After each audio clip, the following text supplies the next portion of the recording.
सभी का स्वागत करती हूँ आपके अपने YouTube चैनल स्टडी विद स्मृति में। आइए शुरू करते हैं आज की क्लास।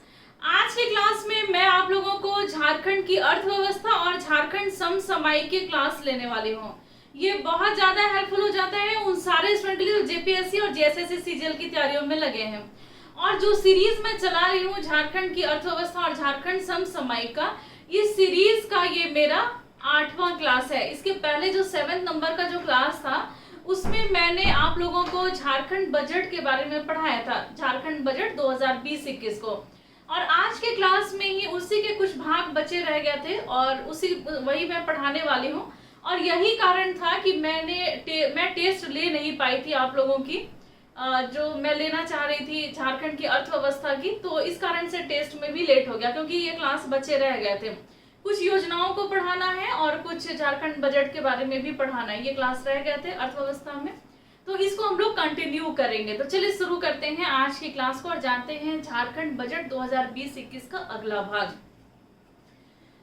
सबसे पहले हम लोग जानेंगे कि पर्यटन के क्षेत्र में झारखंड के बजट 2020-21 में कौन कौन से प्रावधान किए गए हैं, और उन्हीं चीजों को जानना है जो आपके प्रतियोगिता परीक्षा के लिए महत्वपूर्ण है। तो पर्यटन के क्षेत्र में 50,000 रोजगार का लक्ष्य रखा गया है कि पर्यटन के क्षेत्र में 50,000 रोजगार जो है वो दिए जाएंगे, ऐसा लक्ष्य निर्धारित किया गया है बजट 2020-21 में। अब हम लोग जानेंगे कैलाश मानसरोवर यात्रा के बारे में। तो जो कैलाश मानसरोवर यात्रा है, इसमें सब जो यात्रा करने वाले होंगे, जो यात्री होंगे, जो तीर्थालु होंगे, तो उनको सब्सिडी दी जाएगी। और ये सब्सिडी होगी 1-1 लाख रुपए की। ऐसा यहाँ लिखा हुआ है कि 1-1 लाख रुपए की सब्सिडी दी जाएगी।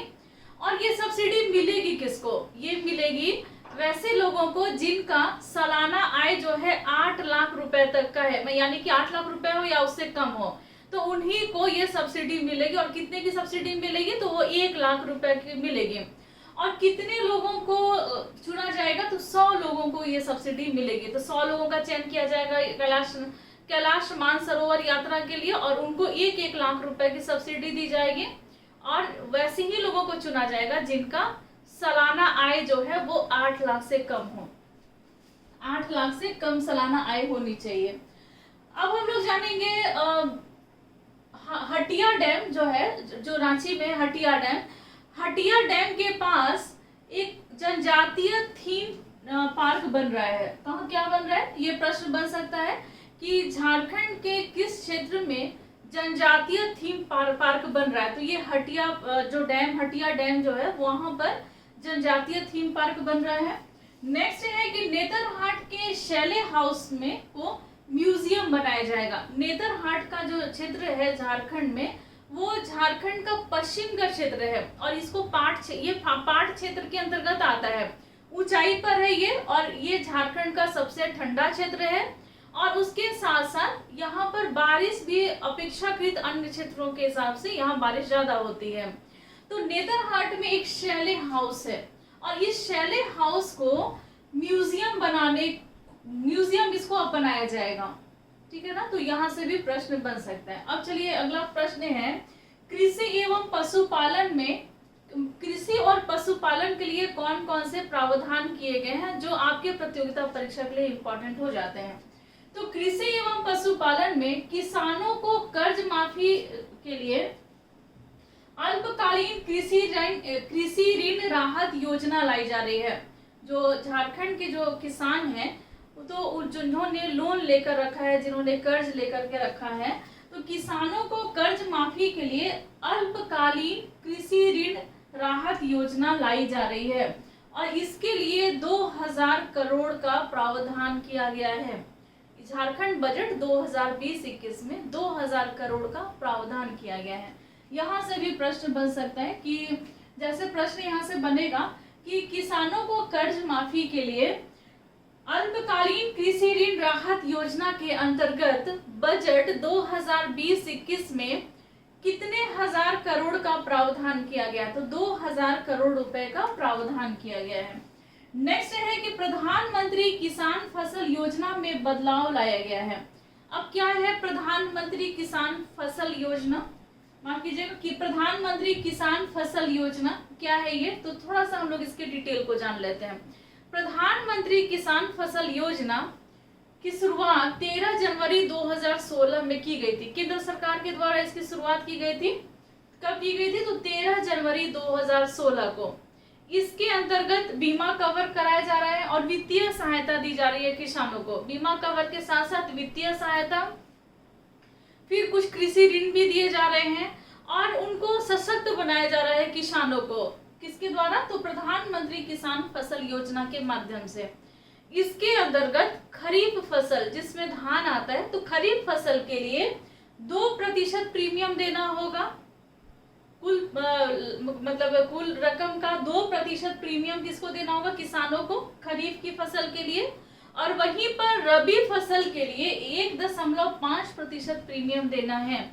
और ये मैं आपको बता रही हूँ प्रधानमंत्री किसान फसल योजना के बारे में, क्योंकि ये बीमा कवर क्यों कराया जा रहा है? क्योंकि कई बार ऐसा होता है कि ओलावृष्टि के कारण या अधिक वर्षा होने के कारण, बहुत तेज आंधी के कारण, या फसलों में किसी तरह के रोग लग गए तो जिसके कारण फसल बर्बाद हो जाती है, तो किसानों को इससे काफी हानि का सामना करना पड़ता है।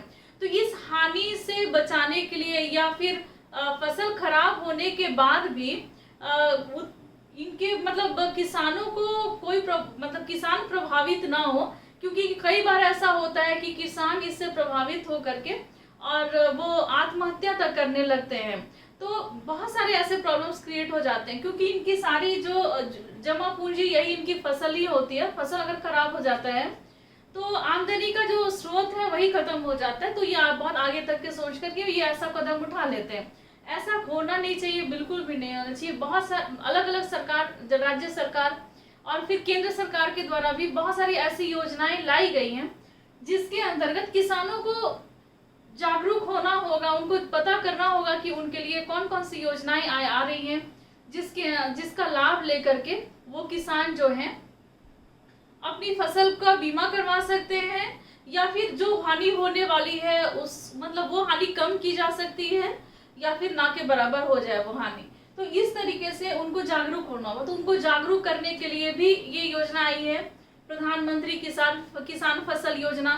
साथ में ये योजना जो है मतलब जो तकनीकी ज्ञान जो होना चाहिए जो किसानों को, क्योंकि कृषि के कार्य करने के लिए किसानों को तकनीकी का ज्ञान होना जरूरी है। अलग अलग विधियों के माध्यम से वो खेती करेंगे और ज्यादा उत्पादन उनको मिलेगा। तो ये जो तकनीक है उनको भी सिखाया जाना है और फिर उनको जागरूक किया जाना है किसानों को। साथ में उनको बीमा कवर भी दिया जा रहा है, ऋण भी दिया जा रहा है। तो ये 13 जनवरी 2016 को आया। चूंकि ये मैं इसलिए बता रही थी क्योंकि इस बजट में इसका उल्लेख किया गया है। तो जो प्रधानमंत्री किसान फसल योजना में बदलाव लाया गया, अब क्या किया गया? झारखंड राहत कोष बनाया जाएगा। झारखंड राहत कोष बनाया जाएगा इसकी जगह पर, और उसके द्वारा किसानों को लाभ दिया जाएगा। नेक्स्ट है कि हर जिले में 2-2 कोल्ड स्टोरेज बनाए जाएंगे। बजट 2020-21 के आधार पर तो ये प्रावधान किया गया है कि झारखंड में जितने जिले हैं सभी जिलों में कोल्ड स्टोरेज बनाया जाएगा, ताकि किसान के जो फसल या उनका जो पैदावार या उनकी जो उपज है या उनकी सब्जियां हैं, तो जो सब्जियां का या उनके फसल का रख रखाव जो है वो सही तरीके से हो सके। इसको सुनिश्चित करने के लिए झारखंड के प्रत्येक राज्यों में कोल्ड स्टोरेज बनाए जाएंगे। और इससे हो क्या जाता है कि वैसी सब्जियां या वैसे फसल जो तुरंत खराब होने वाले होते हैं उनको अधिक दिनों तक स्टोरेज करके फिर बाजार में उनको पहुंचाया जा सकता है। नहीं तो ऐसा बहुत बार होता है कि किसान के जो उपज होते हैं वो खराब हो जाते हैं बहुत जल्दी और बाजारों तक वो पहुंच नहीं पाते। इससे भी किसानों को हानि होती है। तो इसके लिए बहुत ज्यादा आवश्यक हो जाता है कोल्ड स्टोरेज बनाना। देखिए जी, हर जिले में 2-2 कोल्ड स्टोरेज बनाए जाएंगे। नेक्स्ट है कि मोबाइल पशु चिकित्सा क्लिनिक की भी शुरुआत की जाएगी। मोबाइल पशु चिकित्सा क्लिनिक की भी शुरुआत की जाएगी।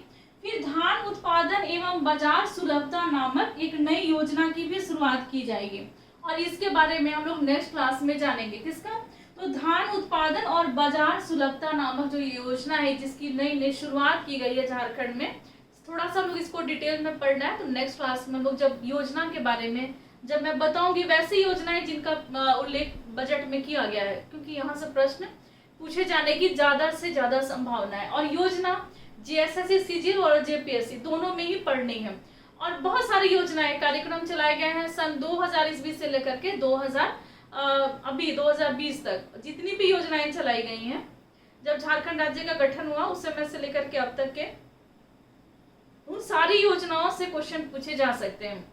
इंपॉर्टेंट है ये। अब देखिए, झारखंड का जो आदिवासी बहुल क्षेत्र है तो वहां पर चिकित्सा सुविधा जो है उनको सही तरीके से देने के लिए, स्वास्थ्य कर्मी की पहुंच को सुनिश्चित करने के लिए, या जो स्वास्थ्य कर्मी वैसे क्षेत्र में जा करके अपने कार्य करते हैं उनके लिए देखिए, आदिवासी बहुल क्षेत्रों में जो विशेषज्ञ डॉक्टर हैं उनको उनकी जो मासिक मतलब उनको जो पैसा दिया जाता है, उनकी जो मासिक आय है उसमें कुछ अतिरिक्त भी आय जोड़ दी गई है। कितनी जोड़ी गई है?